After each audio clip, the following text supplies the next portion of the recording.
Hi, I'm Davi, and thank you so much for clicking on today's video. If you're new, I am a 4th year computer science student with a minor in cognitive science, and I'm doing this series because it is helping me, and I think it's also helping you practice for LeetCode problems for applying to jobs and internships. I will be graduating in May, so I'm currently in the process of applying for 2 full-time positions, and that is a struggle, that is a lot. So we are currently doing LeetCode to help practice with everything that's going on there. If you'd like to be more hands-on with me and in my community, I will be linking my Discord down below. There's a lot of people in the Discord that are applying to full-time positions right now and a lot of internships and people just explaining about their process and all of that great stuff. And I also stream a lot on Twitch right there at yall_, and my community also does a bit of Among Us streams and things like that. So it's really fun if you would like to be involved with that. So without further ado, let's just get into the video. So I've already picked the 2 questions that we'll be solving today. So this is the 3rd video in the series, and in my last 2 videos, someone had commented and mentioned to me that I need to be explaining my thought process while I'm coding it, because I haven't interviewed in a really long time, and what I was usually doing was I would solve the question and then explain my thought process right afterwards, but that's not how you do it in interviews, so we need to, change the way that we're doing that. So shout out to Yara for explaining that to me and letting me know. So I will be changing it up and explaining my thought process as I'm coding. So this is the first question. Given a string date representing a Gregorian calendar date, formatted as year, month, and day, return the day number of the year. Okay. Ooh, okay. Oh, the leap year. That's like a fat else. Okay. Okay, so my first thought process is first to make the day variable. And then I feel like one of the best ways to do this, in my opinion, is to just make a switch and truncate the date to just the month and then adding the certain day. So for example, for January, that would be 31. Like if it's January, then it's 31. That's not true, actually. I would actually start with February, because if it's January, it's not really 31 days, it's only the day that it is. So if it is 1, then I would just return the number of the last number. But if it's anything past 1, it would be like 2 would be 31 plus whatever this is. 3 would be, what is that, like 51? Essentially, I'm adding the previous month and not the current month, and then adding this day. So we're gonna do a switch. I think you could do switches in here. So we're gonna do the switch on date, month. I haven't done a switch in a really long time. Case. Okay, so int date month equals 0. So is this how far it goes? Yeah. So case, for example, 02, and then return 31. Okay, first, before I even start doing that, I need to truncate the date. So the date will be string date month s equals the date from substring. Okay, so they're all in the same way. So what is this? 1 0 1 2 3 4 0 1 2 3 4 5 6 5 to 6. Okay, so once we have that, now we go forth and do this switch. So we have all of these cases. So case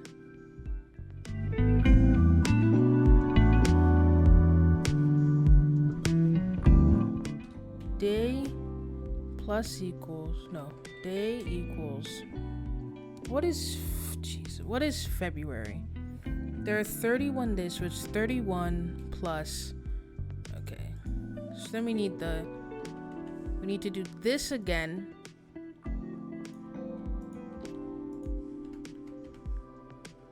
But with the day.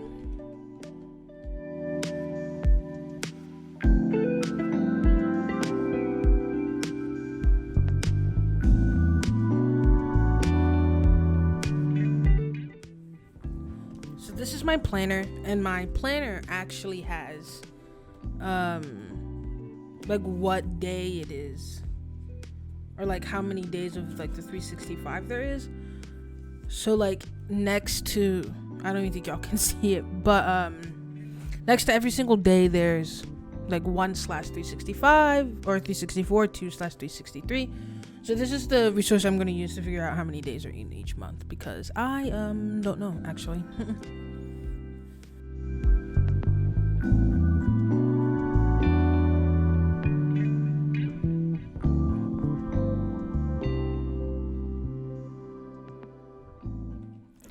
Okay, so I've done that. I filled all the dates in, and so the last part of this would be to check if this is a multiple of 4, because if it is, then it's a leap year, and then you need to add 1 to the number.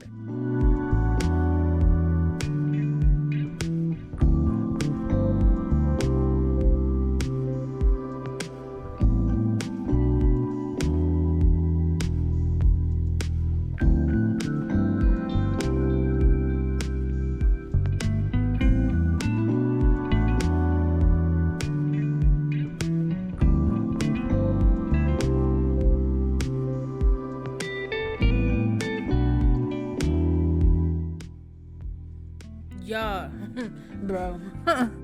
That was actually like really freaking difficult. It actually wasn't that hard. Okay, so for me to explain it again, because I kind of like stopped talking in the middle of that. The beginning part wasn't that hard. It was like this part that got really difficult based on like the year. But to reiterate how I did it again, the first thing that I did was separate and truncate the string into 3 parts. So I truncated the year into its own variable, the month into its own variable, and the day into its own variable, using substring, and then I just converted that substring into an int using story. So now we have the date month, the date year, and then down here we have the date, we have the date month, the date day, and the date year. So then I used the switch, which is one of my favorite things. It's just you could have used it if else, but I just like switches more. I use fat switch. So based on the date month that was given, so the second one, I would add certain numbers onto the day. So for January, you would just set the day equal to the date day, because if it's January 1st, it's only been 1 day of the year, and if it's January 22nd, it's only be 22nd, 2 days of the year. Then if it's February, you would add the 31 days from January plus the date day to see what day it is. And then you would just continue from there. The way that I got these numbers was I just looked it up. I just used my planner actually, because my planner has the days to show of the year. So that's what I did. So for example, if it's September, it's been 243 days by September 1st. And then you just add the date day onto that. So that got me the raw number. And for the most part, that would be correct. But it was the leap year that gave me a lot of problems. And at first I didn't even know, but like on a Gregorian calendar, which is what we use in America, a leap year, like 1900 isn't a leap year. Because usually you think of leap years as every 4 years, but it's not every 4 years to be exact. It's every 4 years, and then if it ends in like 00, so like 1800, 1900, that number needs to be divisible by 400. So 2000 was a leap year, but 1900 was not a leap year. So that took me a little bit of a struggle to get, because it's literally just like my whole time was just off by 1. And so essentially, first I check if the date is divisible by 4. If it's not divisible by 4 to begin with, then it's not even a leap year. So then the number that was previously calculated is correct. So then if it is a leap year, the first thing I check is that if it's divisible by 100. If it's divisible by 100, it's one of those 1800, 1900s, 2000 type things. And so those have special cases that you have to consider before you're adding that number or not. If it's not, for example, 2016, 2020, like this year, you just instantly add it. Then, if it's ending into the hundreds, so like 1800 or 1900, you then need to check if it's divisible by 400, which is what the Gregorian Calendar says, like, is the rules.